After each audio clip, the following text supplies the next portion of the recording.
环球大战线深入世界最前线，全球各地的观众朋友，大家好，我是叶思敏，我们欢迎来宾陈立伟、蔡正元、蔡委员。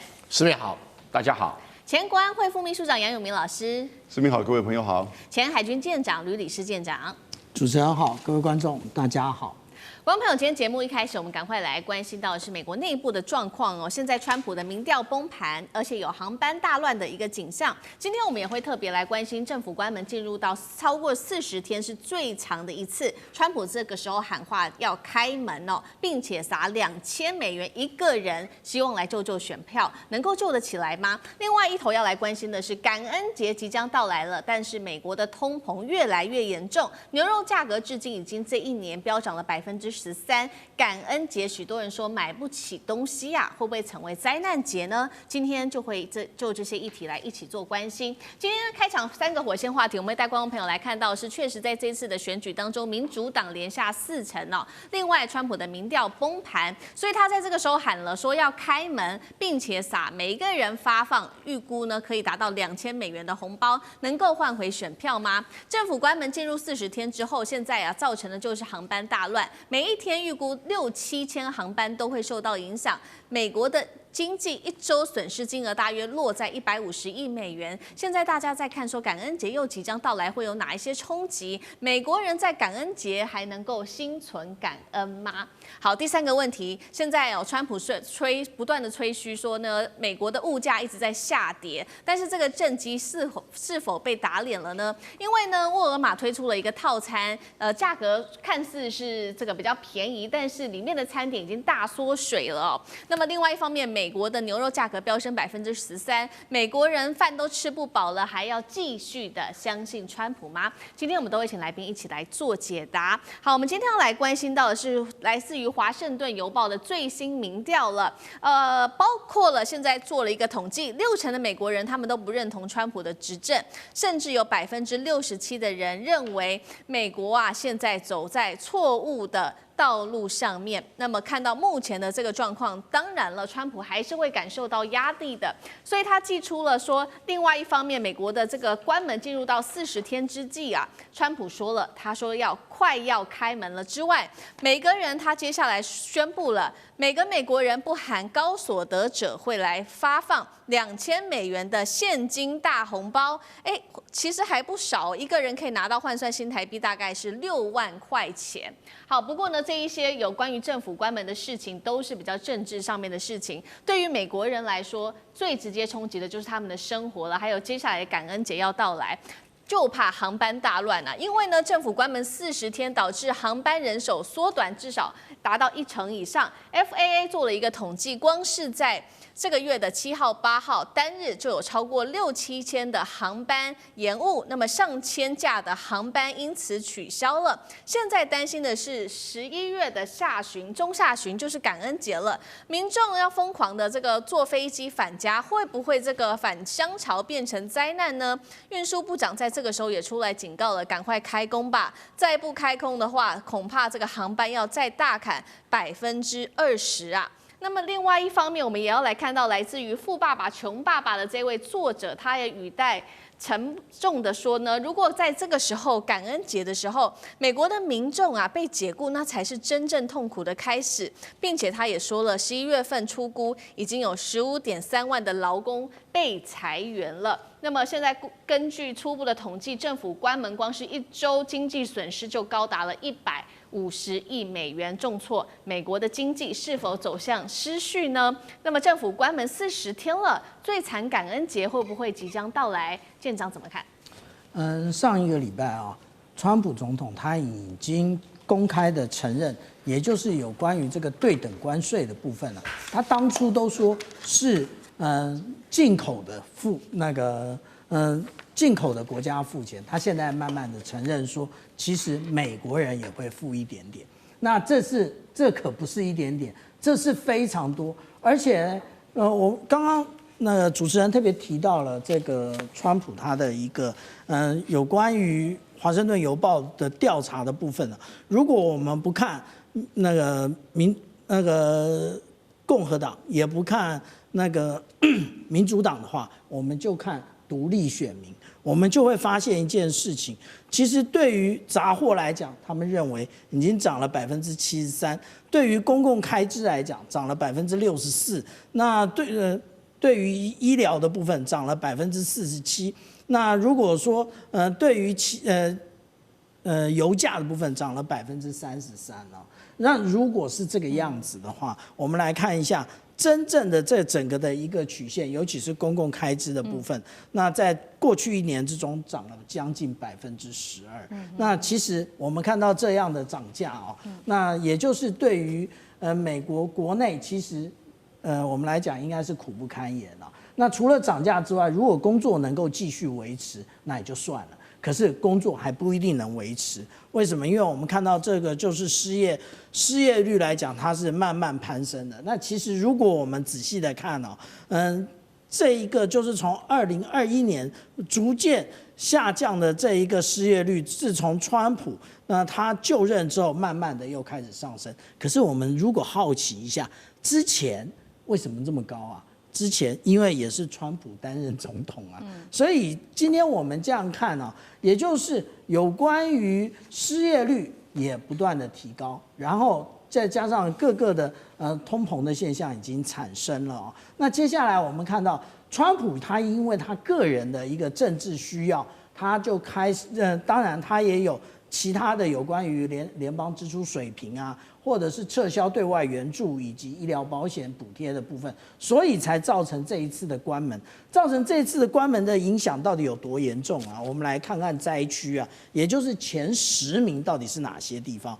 那我们来看第一个，也就是环保署。环保署其实呢，我们可以看到它这里说，进行这一个无薪假的部分，其实89%啊。那如果说我们来讲到，对于国防部来讲的话，这里指的国防部其实是这个文职人员啊，那它也高达了45%。我们可以想象说，这么多人都已经开始休无薪假，那其实还有另外一份报告，也就是他在这个休无薪假的期间，其实直接被那个 lay out， 直接被辞退。那也就是说，这个职缺越来越少，可是马上感恩节就要到了。那感恩节其实对于美国来讲是非常重要的一个节日啊。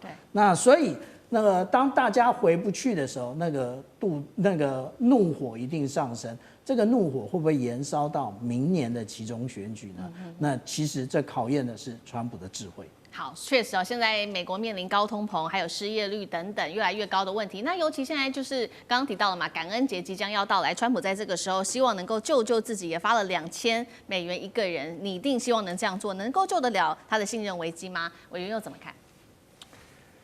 要救得了他的信任危机啊，现在大概剩下上帝的保佑了，这个太困难了。因为不止他的危机，也是共和党的信任的危机。他不竞选连任，也许他可以无所谓，他可以摆烂，但是要用这$2000哦，你难道要每个月都发吗？这困难度是蛮高的。那如果你没有办法做到每个月都发，来补救大家对于生活费上涨的一个怨气，那你民调当然会崩啊。其实最重要的，老百姓就是一个生活上遇到困难，他就会很直觉的反映在民调上面。那你不去探究这个他生活上的困难是什么？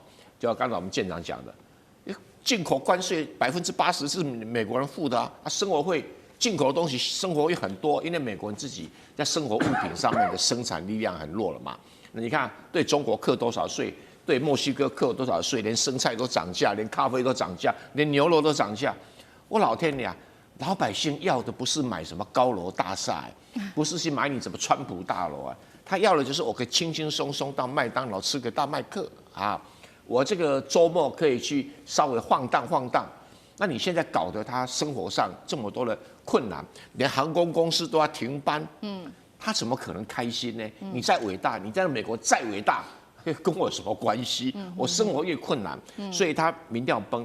那选举败哦，其实是本来就应该败，为什么？那几十个选举都是民主党占优势的地区啊，不管是你纽约市就是民主党哦，牵一条狗来都会赢啊。然后你说纽泽西也是民主党的地盘呐，那 Virginia 是摇摆州，有时候是民主党赢，有时候是共和党赢。你没有稳赢的时候，就你大输。你以前输一点点，这一次大输，那怪谁？就怪你啦。哦，你说纽约、纽泽西输你没什么，加州的公投你输，其实也没什么。因为那个地方都是民主党占优势，可是你票数不应该输这么多。就像说国民党每一次选举去计较说，我高雄市输没关系，可是我的选票不能差太多。那这样一来，我在大选的时候，我可以拿台北市的选票去弥补。那如果他们输太多，别的地方也弥补不了啊。对，这个就是一个选举要去考虑的。所以现在我看到最惊慌的是共和党的参议员跟众议员，他们明年没多久就要开始选举了。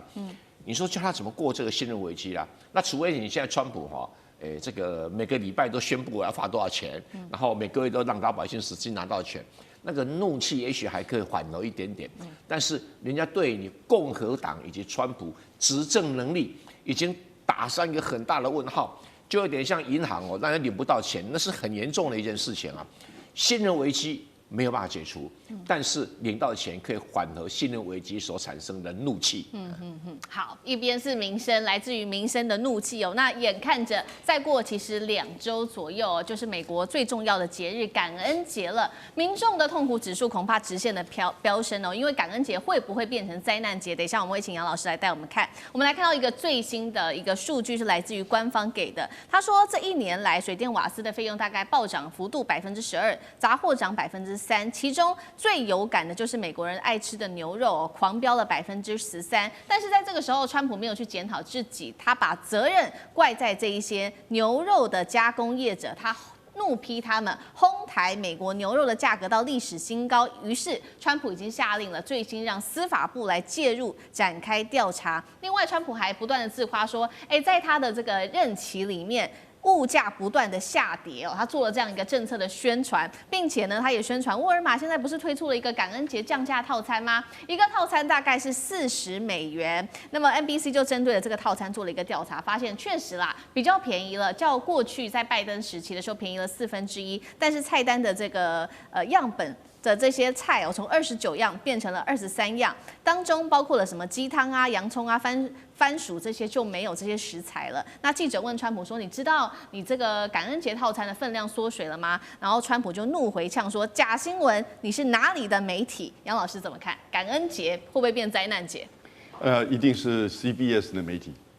为什么？因为我找到一份资料，CBS 在从2022年的1月开始它就各个项目的去追踪美国的这些物价的变动，它去做的这整个整理。那为什么2022年1月呢？因为到现在为止刚好4年，那所以呢，前面其实3年是拜登，那这1年是川普，万物皆涨，大概除了汽油，因为是刻意被压制下来，所以这里面涨到什么程度呢？所有的食物大概涨了平均18.2%，牙医涨了17.7%，医生涨了5.3%。然后呢，电费涨了40%，从过去2022的1月是$0.15一度，现在变成$0.19一度，所以其实涨了40%。然后你看保险涨了13.3%，那如果我们个别的去看的话呢，咖啡就涨了将近20%，那所有的这些肉类，不管是红肉还是白肉、鱼、鸡蛋，大概至少这1年都涨了5.3%，前面3年也都涨，所以美国人的感觉，他不是说这个前面几年都忘记了，它是整个有延续性的。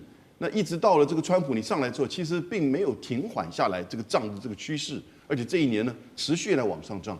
那你看到除了这个汽油他们现在是大概平均$3.34一加仑那可是我还记得30多年前我们在美国念书的时候，好像是$2点多，有的地方还1.75了，现在变成3.34。你想想看，其实美国人开车比以前的这个负担要高很多。但汽油对美国人很重要，因为大部分人是要开车的他们没有什么高铁因此你看到这些万物皆涨的情况之下，你当然感恩节的这个套餐，当然这些这个业者呢就会配合川普。配合政府刻意缩水，然后呢降价，哎呀，这个真的是，反正只要经上高兴就好了，没问题。那整个 CPI 呢，也就是所有的这个消费者信心指数呢，大概也涨了2%，在过去这1年。所以现在美国变成一个问题，就是到了明年的这个趋势如果继续的话，到了明年期中选举这就会是一个总检视啊，一个对共和党执政，因为到了明年期中选举，你川普执政就起码执政1年半，将近2年的时间。明年期中选举是11月，所以将近2年的时间。那如果万物皆涨，其实根本他的这个选情一定会受到影响。那我觉得这一次大概是各方面综合起来，除了物价之外，它的关税表现，它对于这些各式各样的大学以及它的作风，那整个民主党的这个团结，然后呢共和党开始在退缩。现在到了明年的期中选举我觉得它其实会受到更大的考验。好，谢谢杨老师。那我们休息一下，马上回来。地缘政治、美中之争、战略价值、强权崛起、小国生存，现在与未来洞悉事件走向，掌握世界脉动，全球观点尽在环球大战线。接下来我们要来关心到的是这一场中荷的安世大战，现在确立中国赢了，因为荷兰在这个时候认输，拟定要来撤销干预令，换回晶片。另外一方面，大陆则是祭出了管制跟豁免的2手策略，全球车厂现在都得看大陆的脸色了。今天我们就有3个火线话题，请来宾帮我们做解答。首先，第一个，安世大战持续的打下去哦，荷兰在这个时候着急着派人来中国求和吗？因为另外一方面，大陆也祭出了2手出招，一边好像给你放行做一个这个豁免，但另外一方面又持续的做管制。欧洲看不下去了，他终于要低头了吗？这是第一点。第二点，我们今天也会来关心的是说，刚刚中国不是祭出了2手出招吗？其中一个就是豁免嘛，但是重点是它是有前提的。他说豁免的是属于民用的晶片，这句话是什么意思啊？是藏着玄机吗？我们等一下也会一起来关心，是大陆在留后手，逼欧洲汽车巨头持续向荷兰施压，持续向荷兰开刀吗？这第二点。第三点，我们也会来关心，过去安世啊，它的营运方式都是在欧洲做研发，并且在中国大陆这边做制造。但是现在有了这个安世之乱之后，全球供应链恐怕重新洗牌了。不过在此刻，荷兰也意识到了中国大陆制造的一个重要性，也从这一次的安世之乱看到中国强硬的保护自己的企业，拿荷兰这一次可以说是杀鸡儆猴。未来还有其他的国家感动大陆的企业吗？今天就这些议题，我们都会一次的来做分析。好，全球车厂这时候非常的急了，就是因为安世大战。终于是不是可以看到一些曙光，要见分晓了吗？我们来看到中国大陆的商务部最新宣布，来自9号的宣布，他说中方本着于全球半导体供应链安全稳定的负责任态度，于是决定呢，民用相关的出口会予以豁免了。但是他说了这个民用2个字是什么意思呢？一方面好像释出了善意，但另外一方面好像又留一个后手。等一下我们会持续关心这是什么意思。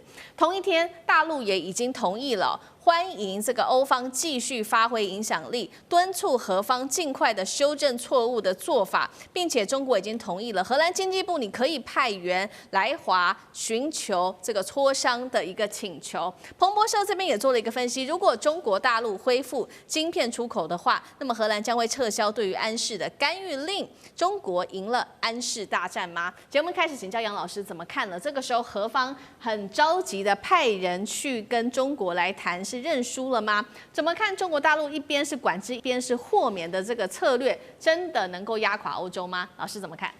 我今天不会对荷兰这边太乐观我觉得要继续的观察。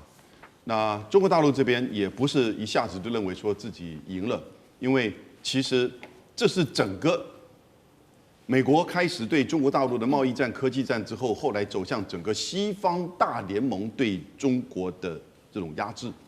也就是从美国出手，然后呢，你看到晶片联盟，你看到一些就是军事船舰绕行南海、台湾海峡，以及你看到这一次荷兰的出手，其实这个出手就是在9月份的时候，美国的50%的穿透性关税，所以你面对这个问题的时候呢，一定要非常谨慎。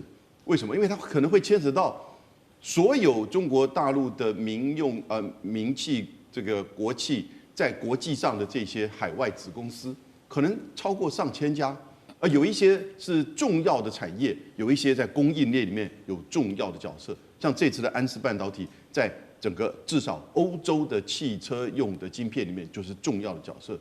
那有的是他自己独资成立，有的是他去并购，然后呢，但是占有重要关键。如果这个事情没有处理好，它会有扩散的效用，它会更进一步的在对中国的国际供应链的这种参与了，会去处处的给你设限。那我觉得要有一个三角的这个概念哈，最上面的顶端的其实这个引线应该已经拆掉了，那就是美国，也就是你在釜山会议的时候，美国要把这个50%的传统性关税给取消掉。然后呢，是以荷兰，不要忘记啊，荷兰政府出手的，他那个经济部长出手的，他现在派人到中国来又怎么样？那第三个层面才是安氏荷兰，安氏荷兰里面有一些这个背叛者，然后这是你的资产以及他处理这个执行长的职位的问题。所以你现在不是只是针对低阶的安氏荷兰而已哦，以及跟安氏中国之间的关系，你现在要处理已经拆掉这个隐性，但是荷兰政府怎么？你要有一个动作出来，要让别的国家也看到说，以后对同样的这个行为对中国的企业不只是有商业性的后果，你可能会有政治跟外交上的冲击。这个我觉得中国大陆政府对荷兰有这个表示，他之所以愿意在11月1号的时候说部分的晶片可以提供给欧洲的这些车系，那我觉得一方面当然因为跟川普达成了釜山会议，另外一方面是德国的汽车厂。你不知道德国的汽车厂跟德国在这个层面是跟中国大陆是非常配合的，所有的什么大众宾士啊，或者是他们在中国大陆的投资以及设厂、电池厂、研发中心是非常大，可基本上德国的汽车的工业要转到大陆去了，所以呢不需要害自己的这个好朋友，因此在这个层面，中国的汽车的需求的晶片满足之后呢，给德国。但是呢，针对荷兰政府跟安氏荷兰呢，我觉得大陆其实还是要步步为营啊，而且要把这个动作做出来，让大家都感觉到，在商业上你要有一些制裁，然后呢，在政治跟外交上你要有一些动作出来。好，至目前为止，其实确实荷兰的这个官方目前都还没有一个比较清楚的表态，所以这个中荷之间的安氏之乱其实还是持续的在打下去。那大陆商务部不是说豁免嘛？但是他只说了豁免民用的晶片，是否等于留一手，要逼着其他的欧洲汽车厂持续的施压荷兰，是这个意思吗？委员又怎么看整起事件？我觉得中国商务部啊，在打这一张安氏牌啊，打的可以说有节有奏，哇，真是连环套一个扣一个，太厉害了！我很少看到中国的这个官员能够设计出这么好的一个战术啊。它里面说我要开放，特别讲民用，为什么？什么意思？因为很多汽车公司都有在做军用车辆。Mercedes-Benz 是最有名的装甲车底盘的制造商。还有装甲车的控制系统的制造商。Volvo 也不来做装甲运兵车。还有卡车，甚至那个什么，包括那个瑞典的 Volvo 啊，包括那个法国的雷诺标致，都有在做军用卡车，有做军用运兵车、装甲运兵车。他做的军用车辆可多了啦。而且军用车辆不只是欧洲在使用啊，也卖到全世界各地啊。因为它的军用车辆在全世界是占比是很高的。那你今天中国说，那我军用的我不卖。好，那什么意思啦？就表示要你各国的国防部你自己去给荷兰施压。你整个多了一个施压的管道。本来各国经济部部长说，那我来处理就好了。现在连到国防部长就被逼不得出面。所以说，我觉得中国这张牌打得漂亮是。那个军方你不要北约，你不要以为没你的事哈。你的装甲车出不了货，你的这个。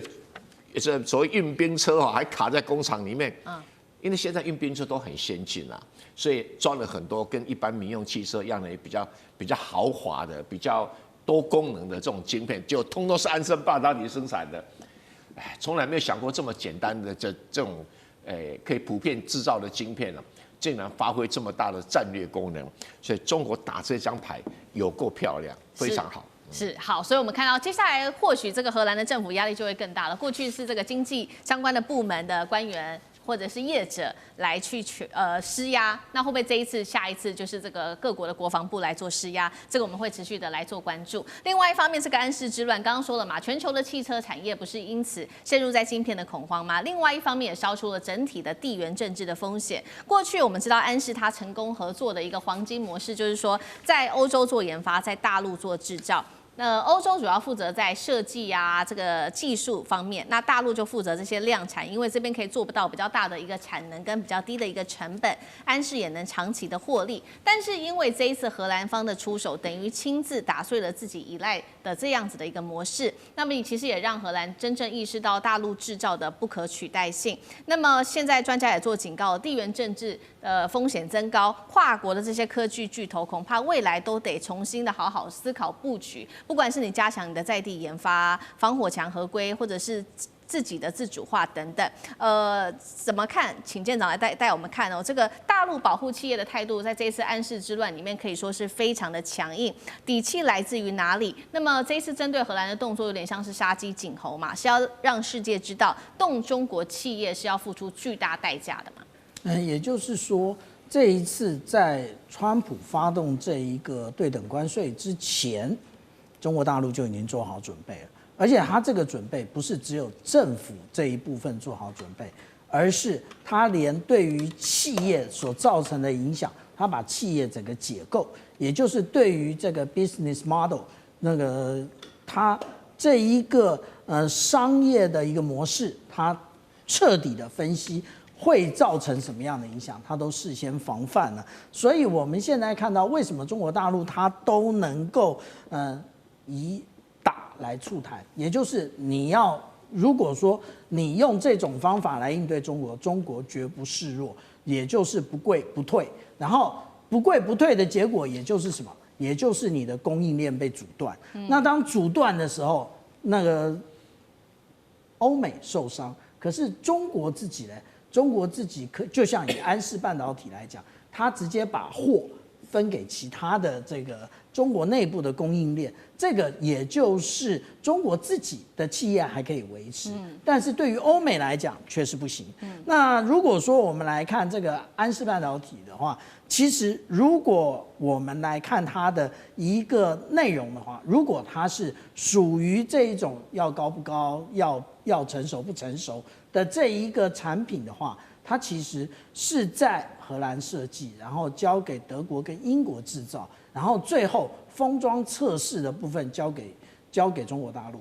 但是如果是低阶的话，其实是由荷兰设计，然后直接交给中国制造以及封装测试。这里面出现一个问题啊，也就是我们大家对于中国现在它的对于这一个半导体的进程到底是什么，我们大家不太了解。这个问题会出在哪里？出在论文上面，也就是当我写了论文之后，我就会建构了这个相关的这个保护。那这个论文来，我们来看一看啊，这最近20年的改变。如果说我们从2000年到2002年的时候，我们看到中国这个时候的排名呢，其实还在5名之外啊。那可是我们如果看到现在来讲的话，中国大陆已经是位居榜首，它的论文是最多的。那这也就是为什么现在美国一直想要透过这个贸易战来打中国，却是一直打不动，因为你只要不卖的，你只要封锁的，中国就自己来。例如说我们之前讲到的光刻机是如此。那当都是如此的时候，其实大家慢慢对于以前只是中国制造，慢慢就改观了。未来其实之前还有一句叫做2035，中国标准其实慢慢正在成立之中。好，谢谢舰长。那我们休息一下，马上回来。地缘政治、内中之争、战略价值、强权崛起、小国生存。现在与未来洞悉事件走向，掌握世界脉动，全球观点尽在环球大战线。好，接下来中美之间的稀土之争，我们要特别来关心是美国25年首批的稀土复兴被视为是世纪的骗局吗？我们今天要来关心的是，欧盟现在98%的稀土其实都掌握在大陆的手中，接下来欧洲的军事命脉是否也等于被大陆给牢牢的掌握住了呢？今天会来做关心。我们先来看到，这是来自于财长美国财长贝森特他最新兴高采烈的大肆的宣传。他说呢，美国25年来，我们终于有了自己首批生产的稀土，地点就是在南卡罗来纳州，正式的呢已经可以来做首批的出厂了。那么他说呢，这个之所以非常的重要，这个是川普让美国制造业重生的一个证明，也是代表说我们即将突破来自于中国对于稀土产业的垄断。但是真的是这样子吗？因为呢，我们来看到这个，虽然财长正式做了这样的一个宣示，但是细节其实都是模糊不明的。首先我们来看到他说呢，这座工厂是1年半前才动工的耶，但是现在看起来只有产出一小批的样品磁铁，包括产量、用途跟技术来源，贝森特都没有说清楚。另一方面呢，也没有提到有关于分离跟精炼的技术。外界怀疑说，你这个会不会就是一个政治的宣传品而已啊？因为我们也看到来自于国际能源署的最新数据，它其实持续的强调，现在国际上70%的稀土矿大部分都还是在中国手里，而90%的这些关键的精炼技术还是牢牢的被中国大陆给掌握住。那美国南卡这一回生产的稀土真相到底是什么？技术核心又是什么？真的能够攻克大陆的稀土吗？委员怎么看？我不得不赞美啊，美国财政部长贝森特啊，是第一流的美国政客，就说谎脸不红气不燥，可以说得很顺畅。我们就把真相揭开来给大家看。这个贝森特所讲的那一家南卡罗来纳公司啊，事实上是一家德国公司，在美国的子公司叫 VAC 啊，它的德文的意思叫真空冶炼公司。它有没有产出这个少部分的确是磁铁含有稀土材料的磁铁吗？有的。然后它的稀土从哪里来？它稀土是跟加拿大一家叫 Cyclic Metal， 就是回收金属公司。你听这个名字就知道它在干什么了啊！循环回收金属公司，它就到处去收废料，那从废料里面去截取一些稀土的元素，然后把这稀土元素就卖给 VAC， 让它去做出磁铁。这个没什么技术嘛，真的什么技术？那当然做得出来，可量不会太大啊。然后更经典的这一家叫 Cyclic Metals 它的这个废金属，有一大部分从中国进口，所以我不晓得该怎么去说它，有没有哈？那当然了 ，VAC 这个公司说他们也有到南美洲去采矿。南美洲也有什么这个稀土矿、那个稀土矿的已经签了约了。那一家南美洲叫 Aclara 那有一家叫 Tongate 的。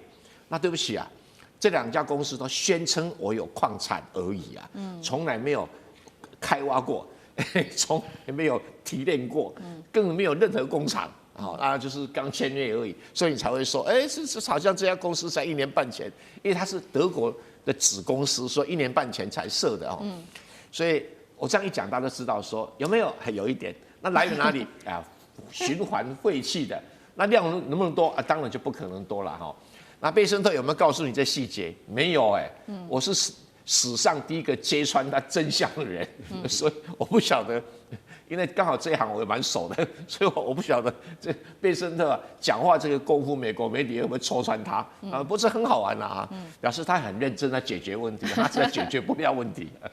好，另一方面是美国自己宣称它终于是量产稀土、生产稀土，那另外一方面则是澳洲，也被视为是美国一个未来在做稀土领域非常重要的一个盟友，那被视为是所谓的民主稀土链的救星。澳洲虽然目前是拥有全球17%的这个稀土，但是呢，确实不管是分离、精炼到下游的这个制造，都还是由中国大陆所掌握的。那么现在也在分析说，到底有没有可能澳洲可以取代中国？因为呢，其实看起来是有困难度的。中国早在1990年代就已经砸下巨额的资金做整个稀土供应链相关的研发，从开采到生产的完整供应链。再来就是因为稀土它是一个比较高污染的一个技术产业，也是欧美国家不愿意碰的。所以 BBC 警告了，综合以上的原因，不管是对于环境的影响，还有技术专利、投资规模，西方国家都无法在短期内实现，更不要说打破中国的垄断了。杨老师又怎么看？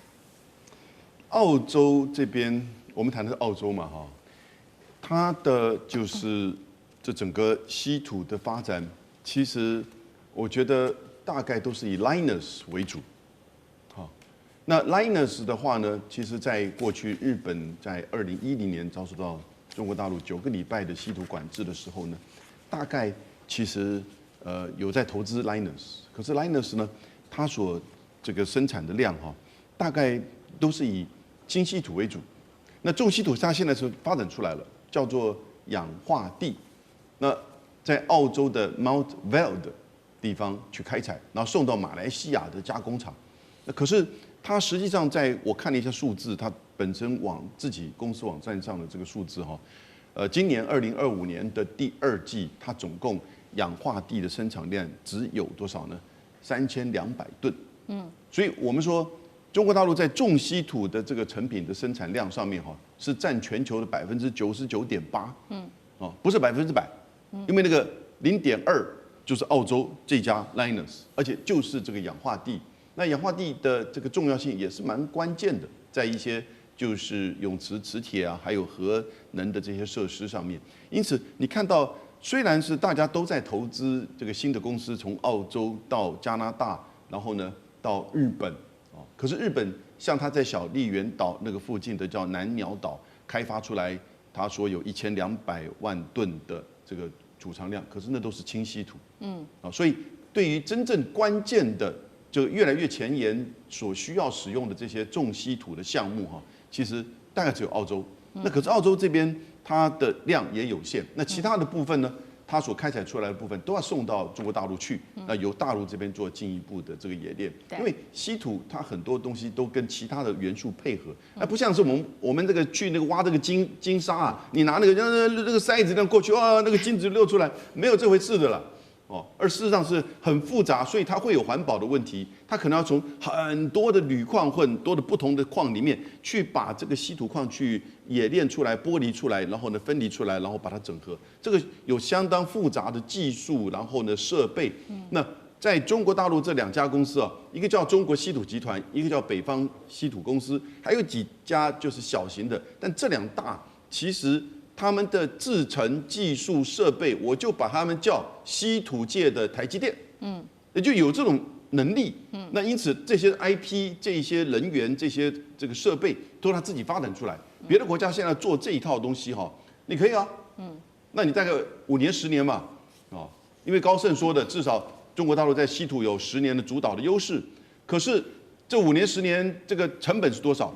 那所以当中国大陆在跟川普谈完这个釜山会议之后说，我们愿意延长1年，因为他1年本来就是希望大家照正常的国际分工，我们就来供货。那如果你现在要投资的话呢，他可能就会把这些管制持续的，就是说加强。那但是呢，当你要准备投资的时候，他就开始开放，市场价格就掉下来。那你还有什么成本这么高？你去做这个东西，10年之后你回到后来做出来的东西没有人买，或自己不可能用，那做的品质又不够好。所以呢，他就可以用这种方式去阻碍、去防止别的国家，甚至你说G7的国家一起联盟起来要去对抗中国大陆。目前看起来真的很难。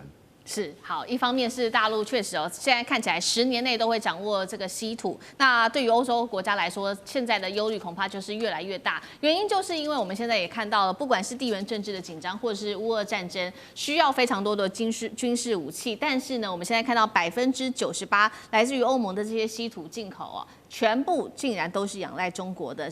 瞬间是让欧洲国家非常的紧张。我们现在看到他们常用的东西，包括武器F-35战机、无人机、战斧飞弹，还有前舰推进马达跟雷达等等，核心零件都是需要用到稀土。等于说，如果北京紧掐住欧洲的话，它的稀土管制的话，那么军备的扩张会立刻瘫痪。舰长怎么看？其实我们来看这个有关于稀土本身它是一个翻译名词，但是它的存量在地球上其实并不少。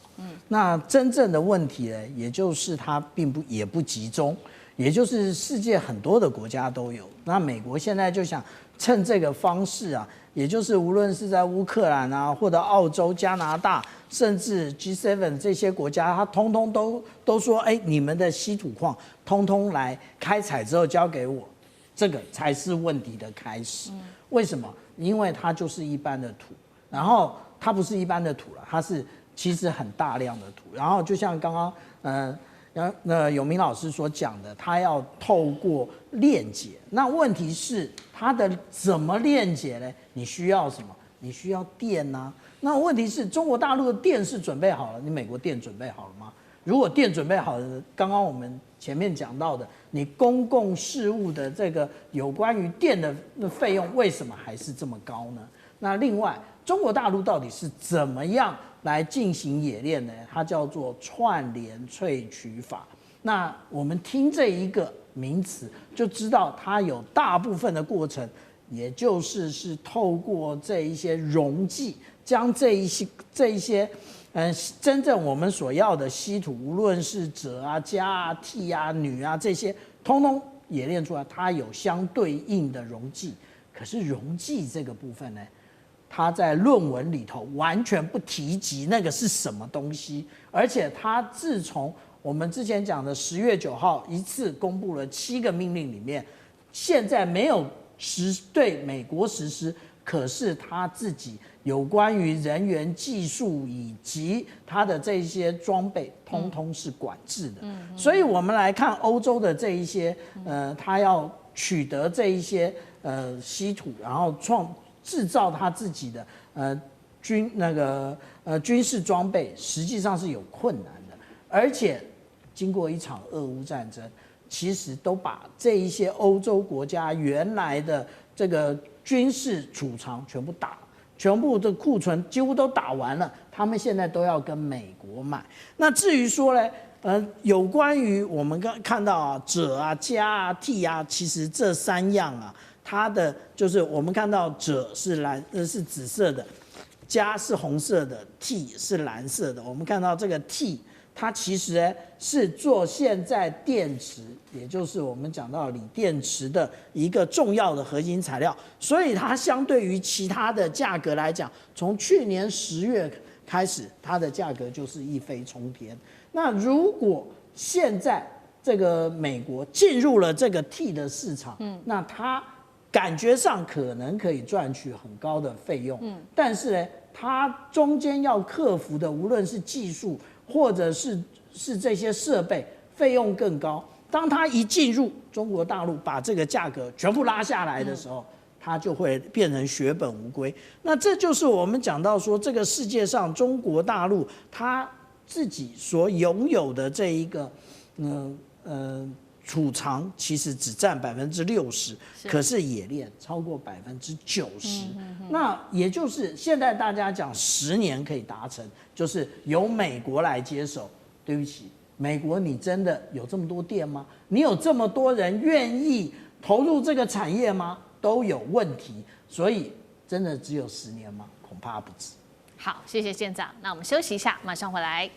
地缘政治、美中之争、战略价值、强权崛起、小国生存，现在与未来洞悉事件走向，掌握世界脉动，全球观点尽在环球大战线。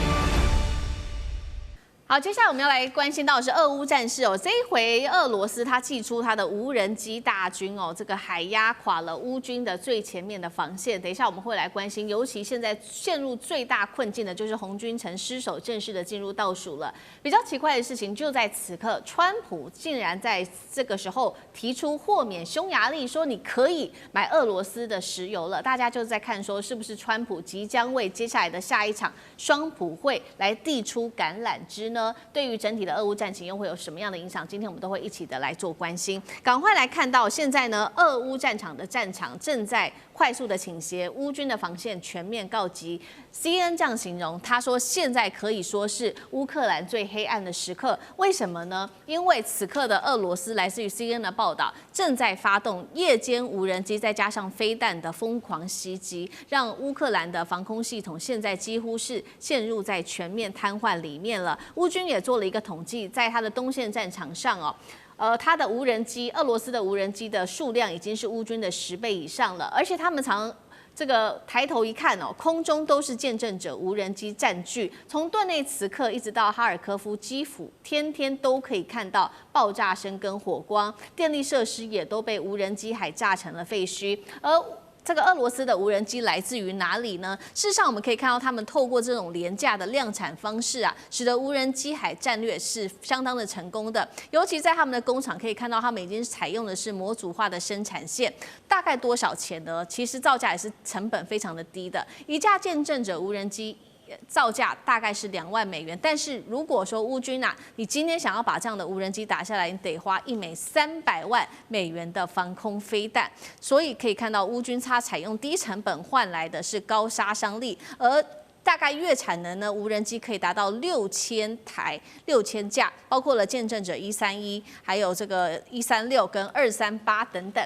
节目一开始要请教委员怎么看了这个俄罗斯靠无人机海战术颠覆了整体的战争的规则，月产能6000架到底靠的是什么？接下来乌克兰怎么办？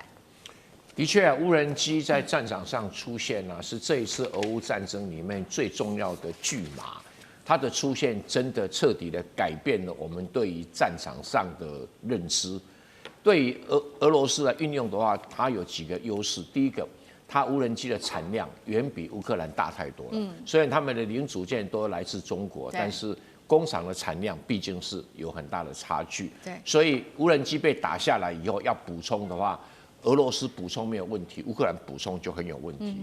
那第二个啦，俄罗斯的无人机除了以量取胜以外，精准度也高于这个乌克兰的精准度，所以俄罗斯用无人机攻击乌克兰的关键设施，比如发电厂啦、输电设备啦，这个所谓的瓦斯槽啊，然后这个汽油储存槽啊等等，弹药库啦，这精准度几乎是相当的高。那你要防空系统又被瘫痪，因为你动不动你要拦截它的成本都远远高于它无人机的成本所以它根本不怕你拦截，它就像到货一样，倒一大堆让你打，消耗到你的防空力量。所以乌克兰在这边已经是疲惫了，已经无能所作为了再加上在城镇作战上，俄罗斯发展了一套立体战术，这个也没看过了。我们传统上的早年的城市作战是瓦格纳跑进去这样做特务作战，死伤很重。现在红军城打仗，俄罗斯人根本没有什么死伤。他第一个就派无人机进去侦察，而且侦察的那种精准度非常的高，看这个乌克兰军队的火力点在哪里，人藏身在哪里。然后他根本不需要什么指挥官指挥他的自己的无人机就会自己去调动什么，传给后方。他觉得这个打榴弹炮，我要打榴弹炮；这个要打火箭就打火箭，然后这个打导弹就打导弹，然后这个用滑翔炸弹，它几乎就是一个同时间的，你根本连跑的机会都没有。这个就是什么新型的作战方式？以前都是我们这个听到消息，我赶快跟我的长官我们这个小舰长报告，现在在哪里有个火力点，我们该怎么去把它清除？然后他就报告上级，他7、8告报对上面说好，我们会导弹打，人家都跑了。现在不是现在是无人机直接定位，那直接用电讯传过去，那确认是没有错，马上就开。